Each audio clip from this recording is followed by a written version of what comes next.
Dr. Jayaram, you're on mute. Yeah. Good afternoon, ladies and gentlemen, and welcome back. We are back, tomorrow, and we are looking to develop a series of these wonderful learning opportunities through live webinars that we are able to achieve because of our wonderful alums who are contributing to the building of a fresh body of knowledge, which is contemporary in nature. And as we do that, I'd like to take a moment to thank our media partners. Today's traveler for working closely with us, and a big shout out to Kamal Gill and her wonderful team for helping us to disseminate all of this knowledge that we are building here and taking it to all of those wonderful young people across the country so we empower the next generation of hospitality professionals. We have a galaxy of stars here today, and of those stars, I'm delighted to welcome Mayav Madon from the class of 2002, who's Area Director of Revenue Optimization, Shangri-La Group, Australia and Fiji. I have Rohan Nayyar from the class of 2005. He's Regional Director of Revenue Management, the Ascott for Thailand and Laos. I have Tejveer, Bedi, the Group Director of Revenue and the Acting Group Director for Sales of the Park Hotel Group, Singapore from the class of 2008. And we have from the class of 2010, Abhay Bishnoi, who's the Director of Revenue Management at the Jumeirah Beach Hotel in Dubai. Gentlemen, thank you. We deeply appreciate the contribution that you're making to build contemporary knowledge and in empowering all of those young people who will potentially come and work with you in your beautiful hotel companies.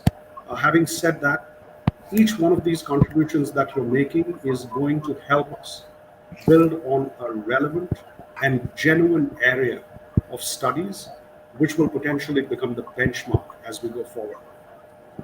And what I want to focus on today really is in this process of reviving revenues. It's a huge agenda. There are multiple theories out there, but then I looked at the 4 key issues that really contribute to a great revenue strategy for organizations.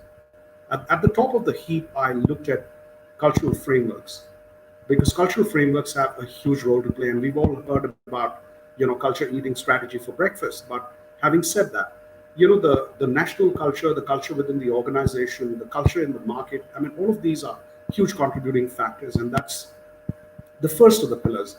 The second one is operations synergy, because let's understand that at the end of the day, we keep saying this so often, revenue doesn't come from revenue managers, revenue comes from operations. And it's necessary for us to understand that we don't take our RevPARs and ARRs to the bank. What we take to the bank is the GOPARs and the NEPARs and really the money that flows down. And this is a challenge because while many of the revenue management leadership is operating out of ivory towers, the reality on the ground in operations is something that we need to have a keen eye on. The third one is that over the past 16 months, I see quite clearly that revenue management tools and techniques have evolved dramatically. So many of those practices that we had, many of the technologies that we used have to be seen in the context of a post-pandemic reality. Last but not the least, after I have heard all of these experts, the biggest challenge that we're going to face is to be able to execute all of this in the new norm, or what we are going to be calling the post-pandemic world. The fifth and the most important of all of these is clearly revenue management leadership. So revenue leaders all over the world have a very complex role to deliver, to perform, because they are responsible for the economic and financial health of their businesses.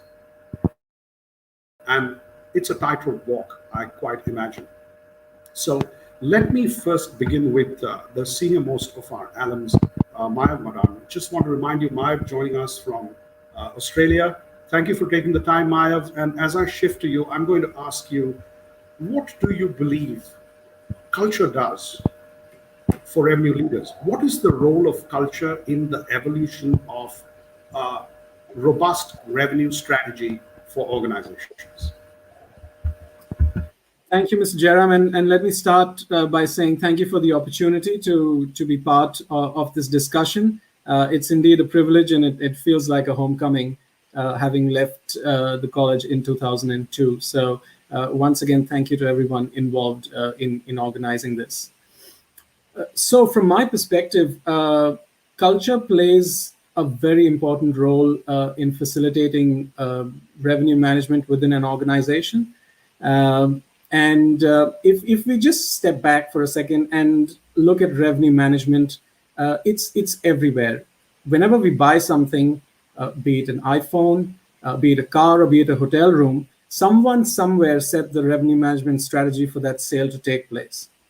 Yet, in large parts of our industry, we somehow silo revenue management into just looking after hotel rooms.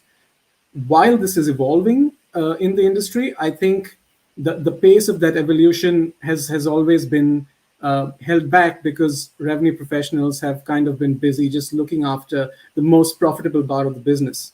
And to my mind, this is the culture shift that we need to bring about in the industry as we navigate our way back from this pandemic.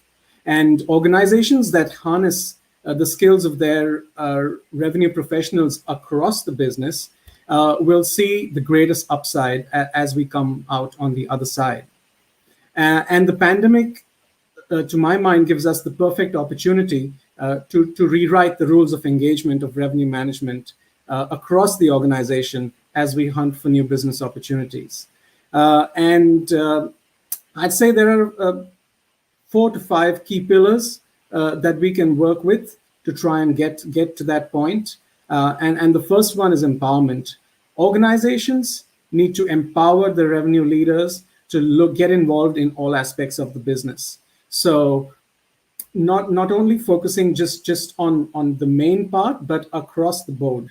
We can use our expertise, or we can leverage our knowledge of markets, of the commercial environment. As you mentioned earlier, customer buying behavior in different markets within the destination market as well as the source market that can play a part in the overall strategy, as well as pricing strategy. So we just don't have to apply pricing strategies to the rooms product. We can equally apply that pricing strategy to the parking lot at the hotel, for example. So there's lots of places where I think we can make an impact.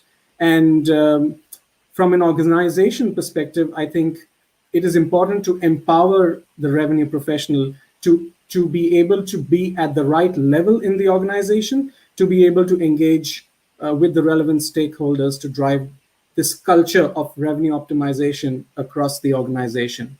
That actually brings me to my next pillar, which is collaboration. And traditionally, revenue leaders have basically been, sitting around working on a spreadsheet, trying to figure out, what the next strategy is, or where they want a forecast to go, etc. But I think we've come to a stage where we need to get out of that spreadsheet, and we need to collaborate with our stakeholders, and also, most importantly, be empathetic to their needs. As you just said, the revenue manager is basically just predominantly managing the revenue that's coming in.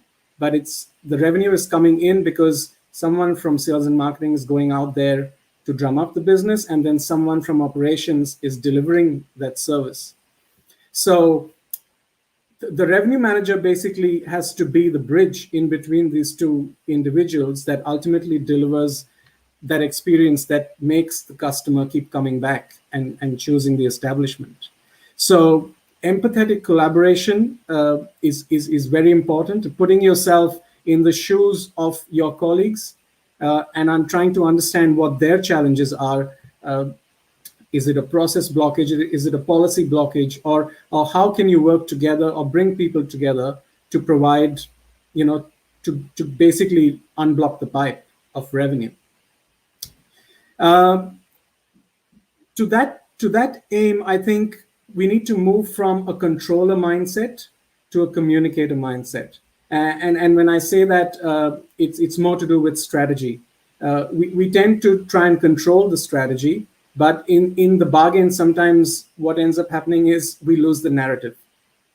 And so it's important that once we've decided on what the strategy is as the revenue team of the hotel or the organization, then we bring the entire team along the journey and get their buy-in.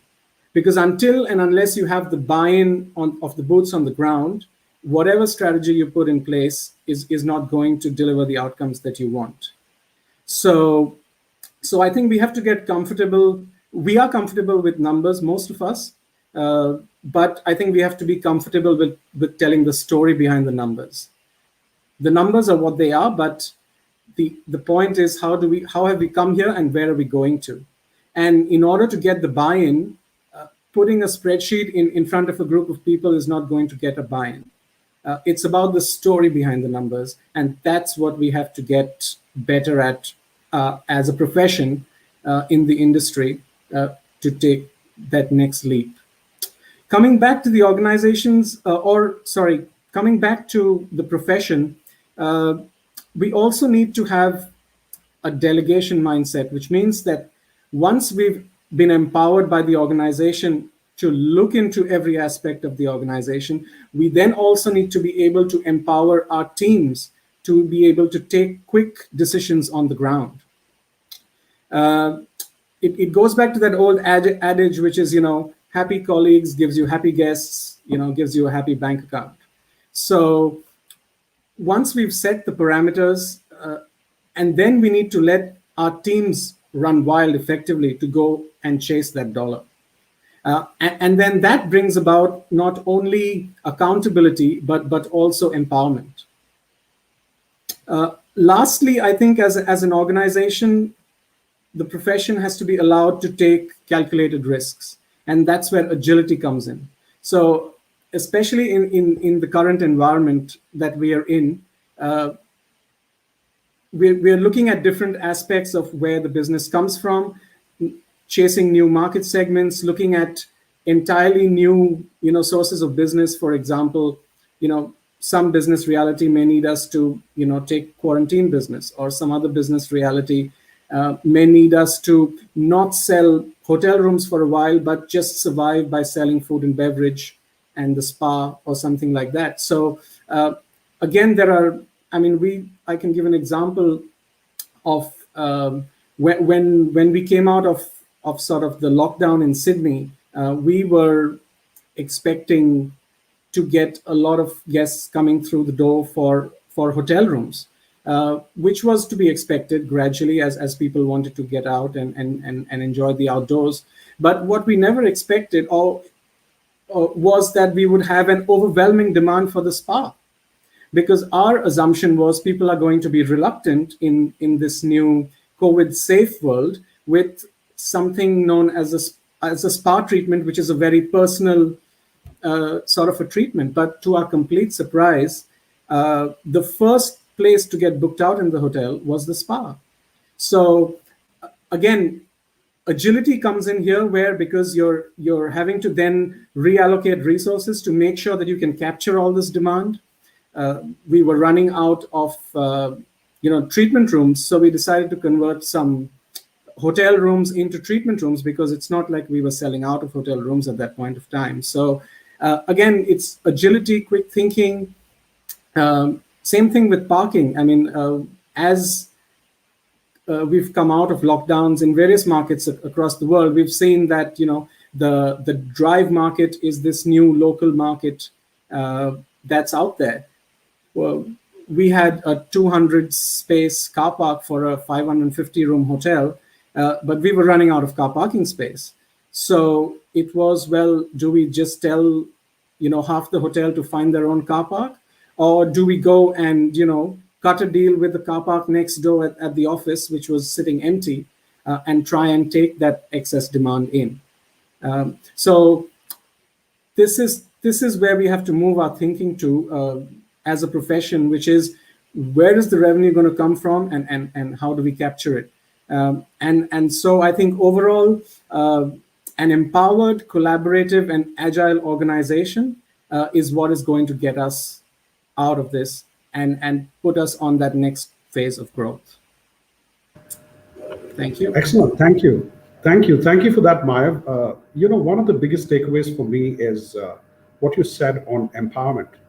And I think this is where what happens with the frontline, because they are the people who are actually in contact with our guests and who are creating those magical moments and actually crystallizing revenue opportunities. So I'm going to shift to that perspective of operations synergy. How is it possible, Rohan, for us to build greater operations synergy between revenue management, leadership, and strategy, and what really happens on the ground so that we can keep the register ringing? What's your take on that? Over to you, Rohan. Thank you, Dr. Jayaram. First of all, thank you for the opportunity to bring us back. As you rightly said, COVID has impacted industries, but none more than the hospitality industry. In these trying times, the adage of "we are stronger together" has never been more imperative. It is critical that all departments work together as a team and stay resilient. My first pillar would be get out of your office. Frontline warriors are your data sensors. It is important for revenue leaders to learn, understand, and spot the trends to make the most of the opportunity. For instance, in my interaction with front office, we noticed that there is a mad rush for limousines.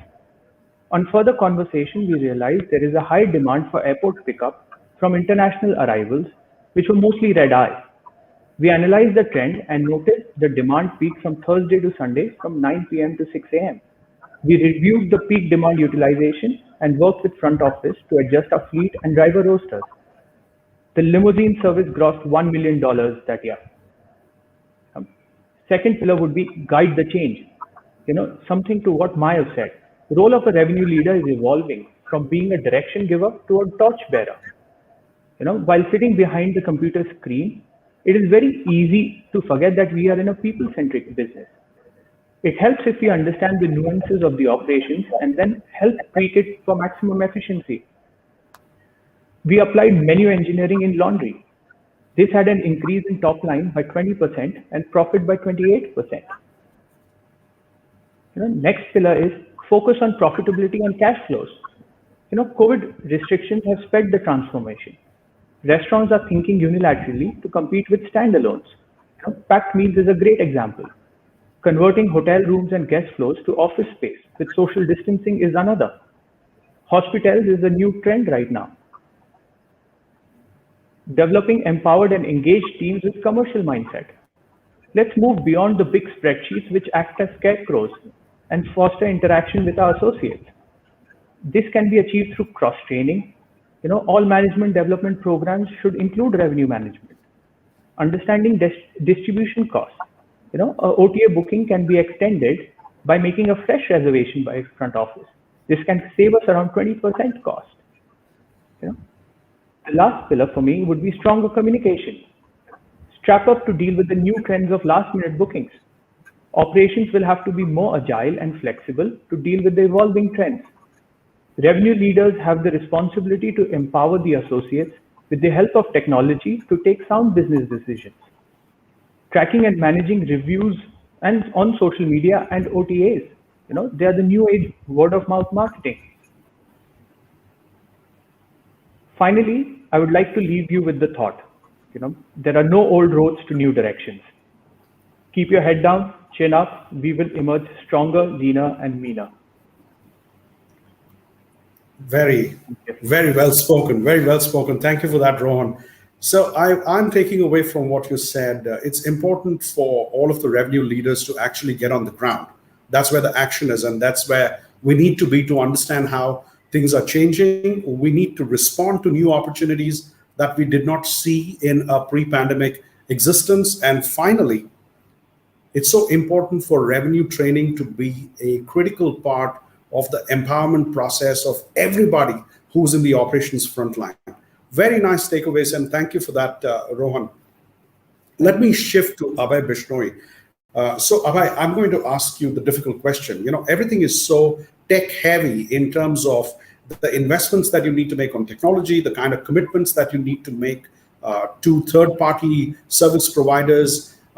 the aggregators, the OTAs, and everybody else has one up on you because they control such a phenomenal amount of the volume that they can drive towards your business. Now, under these circumstances, the crucial part for us to realign with is new age revenue management tools, technologies, and techniques.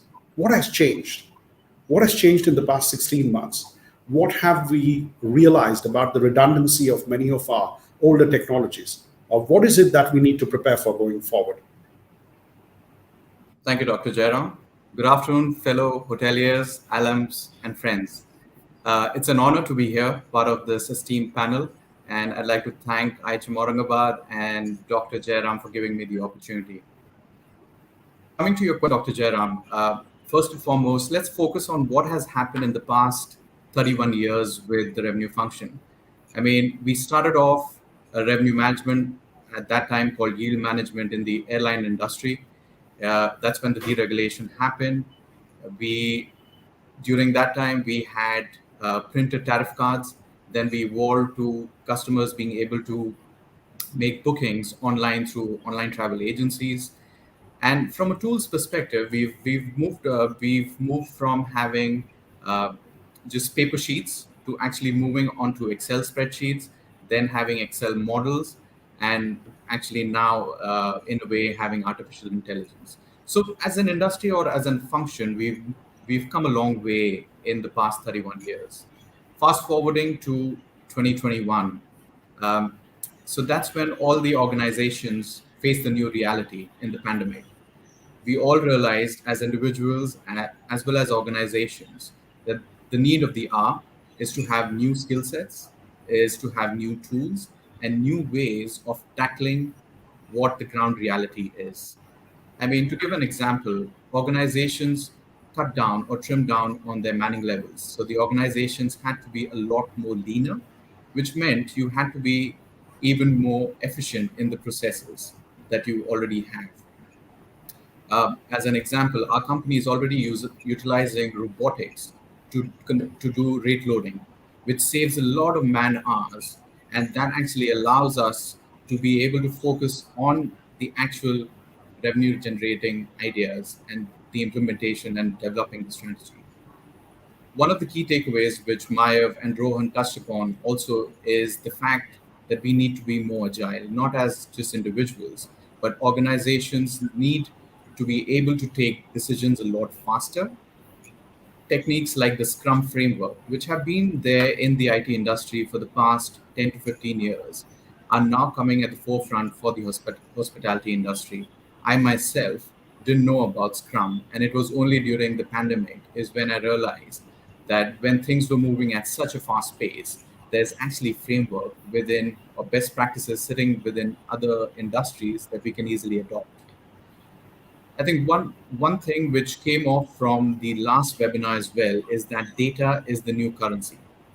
And as individuals being on different social media platforms, even our guests per se as well, we're leaving a massive amount of trail of data. And organizations are now starting to realize that that actually can help drive top line revenue as well as bottom line profitability. I think the new age customer is now looking at having more authentic experiences, is looking at with sustainability at the center, well-being coming into foray, because the pandemic has really taken a toll on all of us, both physically and mentally more so. I think lastly, what I want to touch upon is the fact that the revenue management professionals now need to wear multiple hats. They need to be data mining engineers. They need to be experts at being able to extract information out of massive sources of data. And more importantly, be able to look at driving profitability rather than just looking at or setting strategies to drive the top line revenue. And I think Mayav also touched upon this, is that we need to stop being called as geeks. We need to start behaving like geeks who can actually talk and communicate. And that way, we will not only be able to help drive the culture of revenue management, but actually be able to push through that envelope even further. Now, coming on to the tools, I think previously what has happened is we've had our tools focused on a lot of historic information. We've tagged special events. We've said, over the years, each special event is going to behave in a certain fashion. But in 2021 or 2020, we had a harsh reality hit us when the historic information that we had was no longer relevant. We had to then focus on looking at forward-looking information. We had to tap into tools which were able to provide us with which source markets are actually searching for your destination, what is the flight load factor. I mean, these are some of the things that the new age RM tools need to start adapting to and need to start incorporating. I briefly touched upon the fact of profitability. It's in this day and age for our owners, for our asset managers, it's even more important for us as individuals or professionals of revenue management to be able to talk to them about profitability rather than just talking about commercial strategies of driving revenue. And the systems equally need to adapt to that. We all have had in the past where we've had the standard 3 to 4 offerings on our website, best available rate, advanced purchase, etc., etc. But now is the time where we actually have to think back and look at ways in which we are able to tap into and provide our customers that unique experience. Each transaction that they make with us or through a third-party provider needs to be unique, needs to be customized, and most importantly, needs to be personalized. I think eventually, just to wrap this up, the different tools or channels that we have, they all need to be interrelated. They all need to talk to each other, because if these systems that we have don't talk to each other, then we're not able to get real-time decision making. So at the end, I would like to leave everybody with thoughts from Dave Roberts, who's the revenue strategy, who's the SVP of revenue strategy at Marriott International. He once famously said that hotel revenue management of the future will require 3 things: a human, a dog, and a computer. So the human's role is going to be to feed the dog. The dog's role is going to be to stop the human from actually touching the computer. I mean, to be fair, the dog is a bit of a stretch, but the point is that it's imperative for us to trust the machines or the tools that are working for us to be then able to do the best to our capabilities as well. Thank you. Great, thank you. So I couldn't agree more with you, Abhay. I think predictive analytics, artificial intelligence, the Internet of Things, all of that is going to change the way we look at data. And what we know as data from historical records is obviously going to be a dead currency. Very well said. I'm also hearing from you the need for us to become a lot more authentic, to increase the interface that we have with our consumers in the social domain. I'm also hearing that at the end of the day, it's about the sustainability of the business. It's not really about, what kind of numbers we are putting on the board. And, there's an interesting point that you made about, our ability to multitask. And I think I want to focus on that a little bit. I think a lot of our existing competencies need to be expanded. They need to evolve. And so also, I can see that when we land up creating unique experiences for our guests, we are going to have to rely on a new age of convergence where all of these technologies come together and empower us in a more pragmatic manner to be able to deliver what our guests need. But really, the biggest takeaway for me from what you said was ProfPAR, GoPAR, NEPAR, and not so much ADR or RevPAR.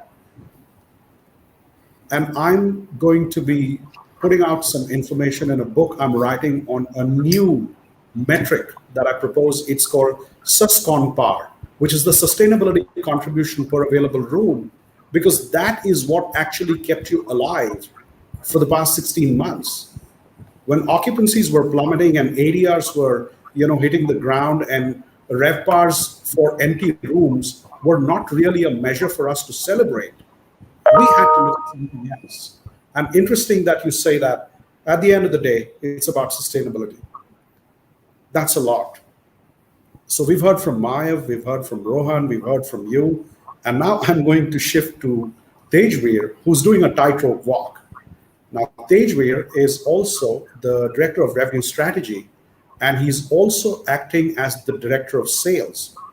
So I can't imagine anyone else who can pull off a tightrope walk like that, you know. So I'm going to go to you now, Tejveer. Tell me, how do we put all the pieces of this jigsaw puzzle together? Thank you, Dr. Jayaram. For us to thrive in a post-pandemic world, how do you think we need to execute what Mayav and Rohan and Abhay have said? How do you do it? How do you do it in Singapore? So thank you, Dr. Jayaram. Fantastic idea for this series, and thank you guys. I think all of you made excellent points, and my answer will sound like a summary, but I think key thing in execution is culture, people, process, and tech. These 4 pillars need to go into that, and each one of you touched upon a different aspect. In my role in Singapore, frankly, I found it easier when I headed a commercial function than when I headed only revenue management. And I learned more about revenue management during a 1-year stint as a GM 2 years back in one of our hotels in Singapore. So I highly encourage people who are in revenue management to rethink the mindset of how they are organizing and planning their function and even organizing their career. So explore other options, explore other departments, try to build upon your knowledge of the commercial function by even going into operations. So the key thing I want to touch upon is a change in, Dr. Jayaram talked about a change in metrics, and something that we are exploring right now is looking at net RevPAR or GoPAR contributions, because that is what exactly our stakeholders, our owners want to talk to us about. And for revenue managers out there, the key thing is for successful execution, there should be a mindset shift from revenue management to revenue generation. And when you talk about revenue generation, you must think like commercial leaders. And as commercial leaders, you must think about how you can bring value to the hotel at this point of time. So one more thing that will touch upon all our lives during post-pandemic recovery is whatever segments that your hotel dependent on pre-pandemic. Maybe you are a corporate hotel, maybe you're a leisure-oriented hotel, maybe you are a short-stay hotel, or maybe you are a service residence. Your segmentation is likely to change post-pandemic. A recent study by McKinsey quoted leaders like Bill Gates saying that 30%, there'll be a 30% shift to work from home almost permanently for 5 to 10 years. And this has a profound impact on the travel industry. That means corporate travel, which used to depend on deals, people flying in to close deals, may not take place at the level it used to take place in 2019. Hotels need to be prepared for that eventuality. So hotels are very used to operating like a real estate company, where we want to optimize the assets of per square feet. And now we need to start thinking like a tech company. What it means by a tech company is, how do you monetize every aspect of your experience, be it hybrid meetings? So if people are going to work from home more, they still need to come and have team synergy. So are you going to host hybrid meetings, or are you going to have more of a static meeting format like used to have pre-pandemic? Are you going to cater to long stay segments? Are you going to cater to co-living segments by optimizing your public area spaces? Make it more friendly for people to work out of there. These are revenue opportunities that revenue managers need to present to all their stakeholders, and they can do that by looking at real-time data. I think my colleagues earlier touched upon how revenue managers need to analyze and present and communicate real-time data very quickly to all the stakeholders. And I think the key responsibility of a revenue manager is to analyze data, including marketing tech data. You don't even have to look at revenue trends. You can look at data of search trends. You can look at data that looks at transaction level performance for your hotel. You can look at how Airbnbs are doing in your city. Are they optimizing on long stay format? What kind of experiences are they providing? So this, just to give you an example, we have hotels in Maldives, and the way we were running our forecast was literally looking at the flight schedules of countries opening one by one. And as long as we are in this scenario where policy shifts are happening every day, agility will become one of your key skills and key weapons. So agile revenue manager who can communicate well, who can understand real-time data and communicate that data to all the stakeholders will be a perfect executor. All things combined, my colleagues also touched upon other opportunities like menu engineering, using other parts of your hotel to improve your performance. All things combined, there are three main pillars that revenue managers will need to be prepared for. Firstly, when you're doing your forecast and planning, be agile. That means general managers often ask me, how do we budget for the next year when we don't know what's going to happen? You can do situation analysis. You don't need to do a static number forecast. A static number forecast is 100% going to be wrong. So you do situation analysis where you say, okay, pending opening of said markets, vaccination rates, XYZ, this is what I'm looking at. And the same situation analysis should also go into cost optimization. So India, I'm aware of certain domestic pockets of recovery in Indian RevPAR, as well as performance of the hotels. Overseas in markets like Singapore, manpower is a huge cost for us. It's not heat light power like it is in India. And we have to optimize the way our colleagues are working in the hotel. We have to be extremely flexible in the way we are working with them. So revenue management has to go down even to the HR level, where you are actually optimizing every hour of your colleagues' resources in order to make sure that you are planning for the correct profit for the hotel given the demand. So by having a lens of situation analysis and where you are preparing for scenarios, say scenario A is X number of countries open for travel, domestic travel is here, staycation market is here, this is our plan. So you switch to A quickly, you switch to B, you switch to C. And by having this plan and communicating it very clearly, the revenue manager will set up the whole hotel for success. And what you can do as a demand generator, as a revenue generator, is say that situation A is the likely scenario. However, we can do better if we plan for a certain domestic markets to come in and use us for hybrid meetings. So this lens needs to be clear without a doubt for your general manager, for the other stakeholders in your hotel, and that's the revenue manager's job. Well, that's a lot. That's a lot to take in. What we're saying really is that the future revenue leader is a scenario planner. What we're also saying is that there's going to be a huge degree of transferability of data across multiple channels. What we hope is that our new segmentation strategy is not going to ask us to revise our products to suit another set of people from where the real revenues are going to start rolling in. And we should be able to make those changes in a very agile manner. An interesting thought on whether Cisco and Zoom are actually our competitors today.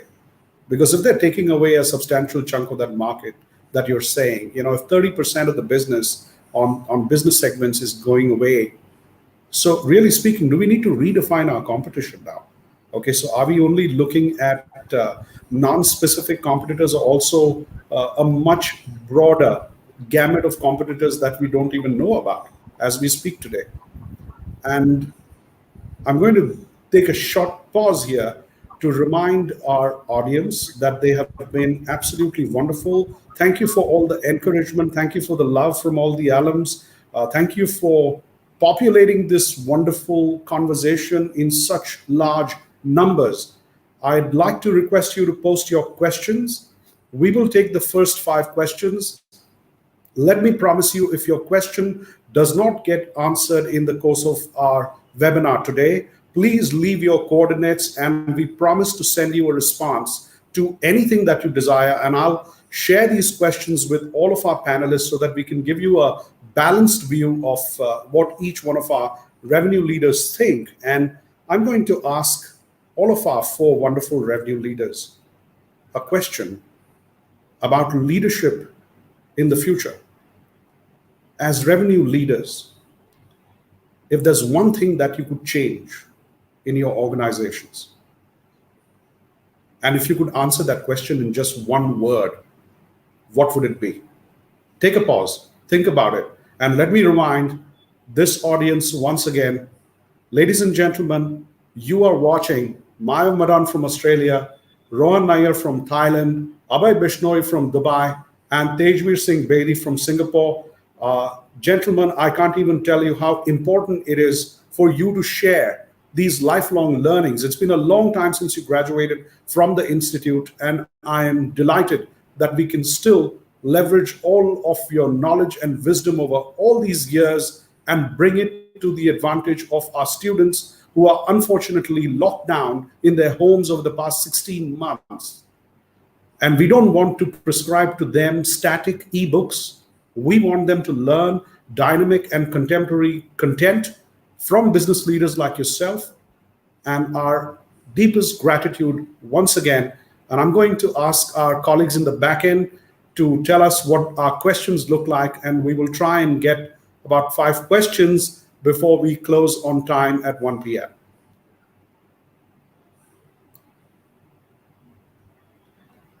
Right, so this question comes from Shreya Naya, and Shreya, by the way, is from my innovation class this year. It might give you a sense of what you're going to be up against. How has the relationship between hotel revenue management and OTAs changed over the past year? What impact would it have on other channels of revenue and investments? Over to you, gentlemen.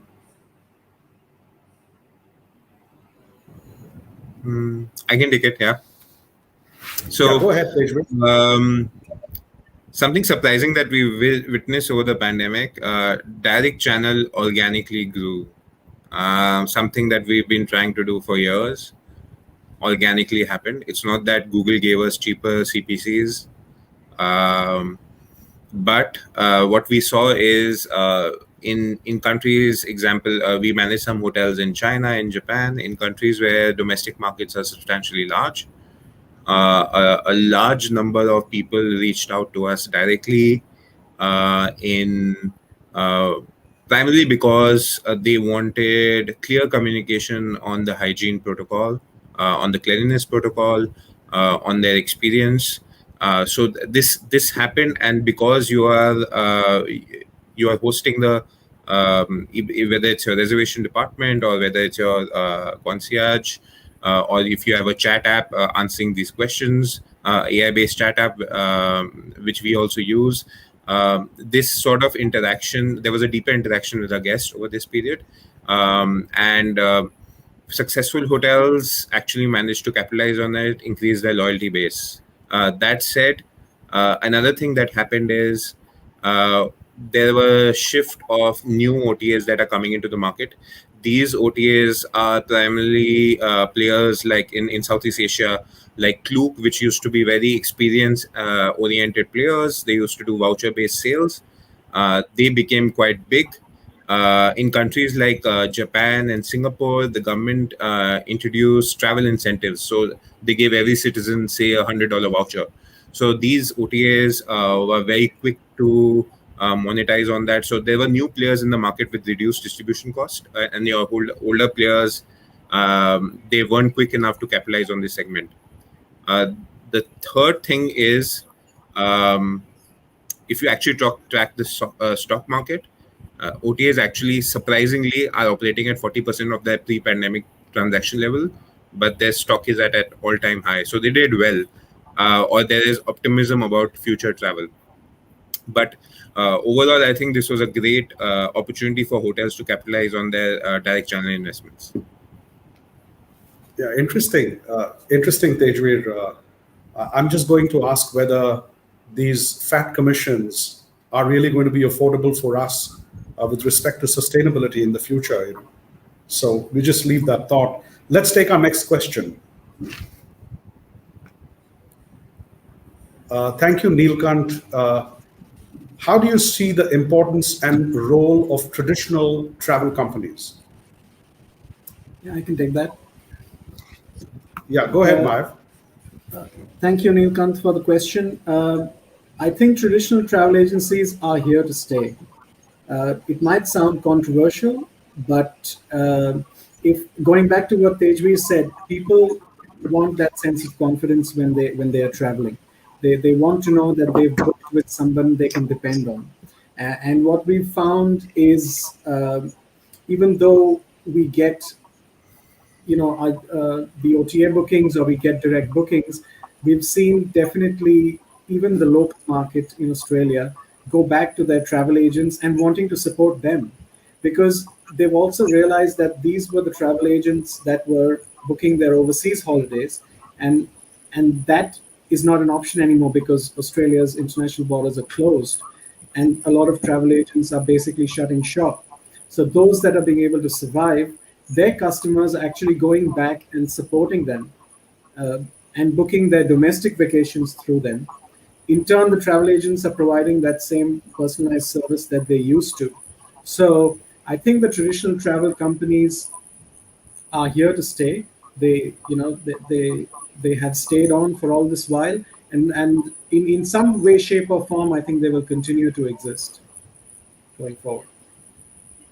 Yeah, thank you. I agree. I agree with Mayav. I think there's a huge move towards the restoration of person-to-person confidence. At the end of the day, we are all social beings, and we need that support. So thank you for that question. Let's take the next one. Hi, Siddhant. What happens to the behavior of travel loyalty program members from here? And how do the loyalty programs change to cater to the changed behavior? Interesting. Very interesting question. Anyone wants to take that? I can take this. Okay. Yeah, go ahead, Abhay. And we'll hear from Rohan as well. Thank you, Dr. Jayaram. Thank you, Siddhant, for the question. I think you've hit the nail on its head. Travel loyalty is something which was at the forefront or in terms of our discussions a few years ago, and then it kind of went in the background with the whole OTAs arriving at the scene and trying to take that share away.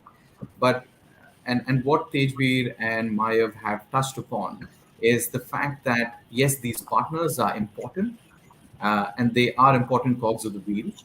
But having said that, the pandemic, what has taught us is that the loyalty aspect and the direct channel linkage with that is ever more important now in a pandemic scenario. And just to give you an example, I mean, at Jumeirah, we launched our remodeled, revised loyalty program just prior to the pandemic. And I think it was, in a way, the perfect time for us to do that, because when we hit the pandemic, we were able to then engage with customers in ways and forms that we never imagined. We were talking to them about their well-being. We were talking to them for them and helping them imagine how the future, the next 6 to 12 months is going to look like. Why the loyalty program? I mean, typically you would have organizations trying to get a share of the available business that's there. But as an organization, we were conscious of the fact that everybody, what they were going through in different parts of the world. And there were different stages to our strategy, from being able to engage with our partners, with our customers, and talk about their well-being.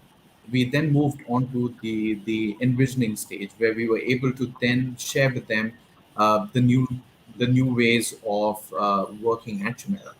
And we were able to talk about the way we were one of the first hotel companies in the world to have Bureau Class certification in terms of in health and safety standards at hotels.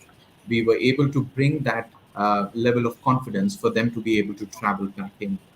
And then lastly, what has now happened is that because of the high levels of engagement that we've had with loyal customers, we are now able to take them on a journey which is the new reality. And as I mentioned earlier, it's all about sustainability. It's all about the well-being of the end customer, and that needs to be at the forefront. So definitely, loyalty programs have seen a shift, have seen actually a seismic shift in the last couple of months, and I think tapping into that changed behavior of the customer is at the core of what each and every revenue professional needs to do. Yeah, over to you, Rohan. Thank you, Dr. Jayaram. So honestly, I think travel loyalty program will only get better from here on, because your loyal customers are looking for trust that you'll keep them safe, trust that you'll keep them away from the pandemic, right? Having worked for 15 years for Marriott and Hilton, 70% of their business comes from their loyalty base. That's an astounding amount if you think of it. That's why all the OTAs have started their loyalty programs in order to snatch away that part of business, right? And something that I realized recently is it is a big positive on stockholders' value when it comes to companies.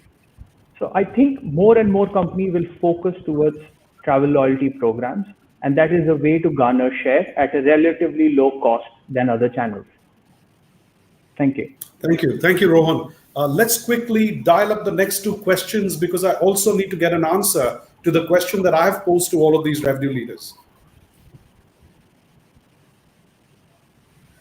Okay, this is from one of our faculty, Karan Kapoor. Question for Mr. Arora. Do you think affordable travel will come back, or will the current contraction change the affordable travel story? What will be the implications for these changes? This looks like an essay to me, Karan, so I'm not sure if Mr. Arora wants to give it a short answer.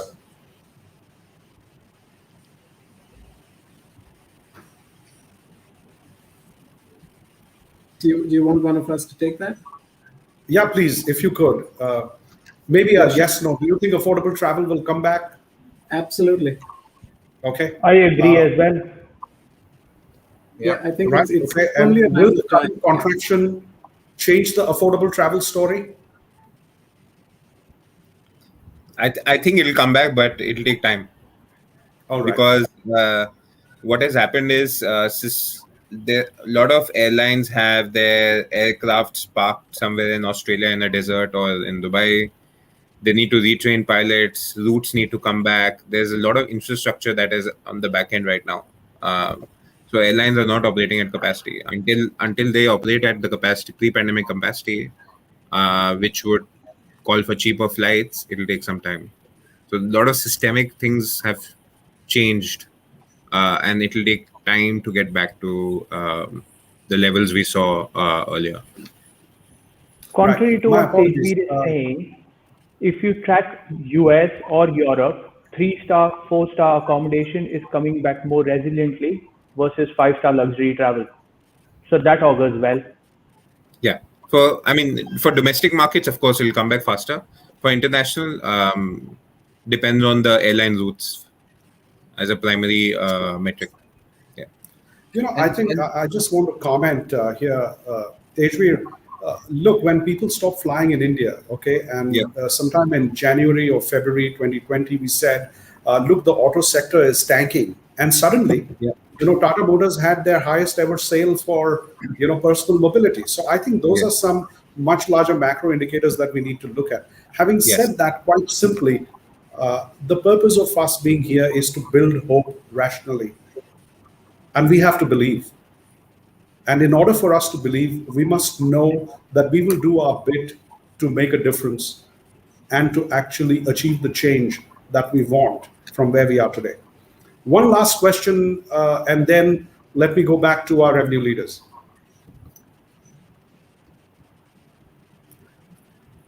Thank you, Mrs. Court. How is increase in operational costs affecting revenue management, especially as there is not enough historical data available now? I think very valid. One of our panelists also touched upon this, but do you want to go at it, any one of you gentlemen? Sure. I think it's, with no historical data there, it's back to basics. So it's back to the days of not having a revenue management system. It's back to the days of Fidelio 6.2, for example. So you're effectively running on manual, and you're running on at least initially until you can get some trends going. But you're running on market intelligence. So you're looking at what's happening in the wider market around you. Again, you're looking at customer buying patterns of how things are going in the economy, and then what your competition is doing, and then based on that, you kind of set a strategy that you think will work for your hotel, and then you test and you flex, and you do price elasticity testing. You see, you try and first you have to find the sweet spot, because again, it's about revenue generation, not revenue management, because it's not really coming in at this point of time. So it's about finding that sweet spot of where your customers believe they're getting value out of the product. It's about value adding. So if you were only selling, for example, room only or bed and breakfast rates across the board, is it time to throw in some more incentives to stand out from the market? Or if the market's throwing an X amount of incentive, how can you differentiate? It's about differentiating, because if you do what the market is doing, then you're just going to dilute what's going to come in, because the pie is small and you're trying to get a share of that pie. So that's what I would say. Thank you. So I think what you're saying, Mayav, is that we've got to relearn everything again. That's the bottom line. So, gentlemen. If I may just quickly add as well, I think it does touch upon the operational synergies that we were initially talking about, because at the end of the day, the role that we are in now is completely gone upside down in terms of defining top line strategy and thinking just about how we are able to drive commercially. We now have to put on the hat of being able to communicate very easily to our operational teams as well, for them to then be able to manage the cost. Because at the end of the day, it's as owners are looking at profitability, by just driving the top line, you're not helping the cause if you don't communicate in a very simple fashion to your operational leads. A simple example is, if the occupancy is going down, clearly communicate that so that they're able to flex their manning and thereby save the cost and be more profitable. Absolutely, point taken. We've just got a few minutes left, and I promise you all the questions which remain unanswered on this talk are going to get answers from our experts and from all of us here. Gentlemen, quickly, what's the one thing that you want to change as revenue leaders going forward? Start with Mayav. One word. I'm going to take the highway here and make it 2 words. It's analysis paralysis. Analysis paralysis, nice one. Okay, Rohan, what's yours? It will be nurturing talent for me. Nurturing talent, great. Abhay, what's yours? For me, it's going to be being agile. Being agile, great. And Tejveer? Focus on sustainability. I think that's the long-term outlook for our company as well as others. We have just 2 minutes on the call, and I'm going to say, gentlemen, what a great pleasure it has been to have you here and to learn from you, because many of these perspectives are going to land up empowering future generations to look at their own roles as revenue leaders differently. Having said that, my big 5 that we take away today. Number 1, change the revenue culture in your organization. Second, enhance the operations synergy. Thank you, Rohan. Get there on the ground, figure it out from there. The third one, renew all your revenue management tools. The fourth one, which is what Tejveer talked about, execute differently, learn the new execution. And last but not the least, ladies and gentlemen, it's a long time in leadership. I can tell you that revenue strategy depends on revenue leadership. And revenue leadership is actually about walking the talk. Walking the talk on the ground, getting out there, rolling your sleeves up, and putting the dollars or the rupees or the bahts or whatever it is that you trade in the bank. And that is what I believe is what our future looks like. And once again, a wonderful audience, our deepest gratitude to all of you. I have never seen so many people logging on to listen to us. I promise you, this is the start of a series. We have a lot of similar ideologies we're going to share. We're going to have a talk on glorious general managers. We've already had a talk on seeding sales. We're going to have a consultant forum. We're going to look at consultant considerations. Reviving Revenues is going to be a 10-part series. And thank you so much, ladies and gentlemen, for being at the first one. Let me take the opportunity to say, we are IHM-A. We believe that revenues will revive, and we believe that we can all build the hope for a great post-pandemic world in a rational way if we realign our perspectives to achieve the great things we want to achieve. Thank you very much for being with us this afternoon. Thank you. It was a great pleasure being here. Thank you so much. Thanks a lot. And good luck. Cheers, everyone. Bye-bye now.